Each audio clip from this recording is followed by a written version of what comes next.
On a créé notre élevage avec mon mari Jean-Élie en 2010. C'était, j'ai envie de dire, un rêve de gosse d'avoir notre propre élevage.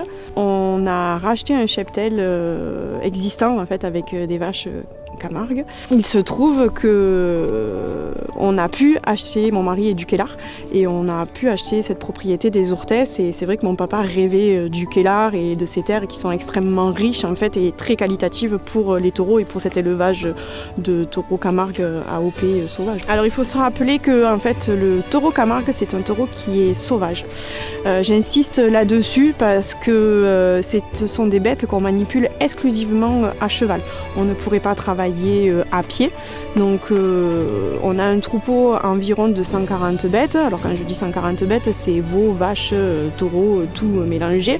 Mais on pâture à peu près sur 180 hectares. Cet élevage de taureaux Camargue AOP, parce qu'on est dans des zones humides et parce qu'on a des conditions préférentielles pour cet élevage-là, on l'élève essentiellement pour la course camarguaise.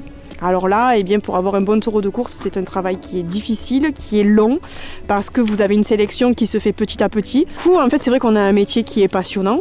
Je pense qu'on est passionné par ce qu'on fait aussi. Si on n'avait pas cette fée du taureau, ben, on ne pourrait pas en fait faire ça. C'est un métier de passion et de tradition qu'il faut vraiment défendre et très heureux et heureuse d'aller le promouvoir au Salon de l'Agriculture, qui est vraiment une vitrine en fait de l'agriculture française. Donc, et comme nous, ce sont des bêtes sauvages, on ne peut pas monter nos taureaux Camargue directement au salon.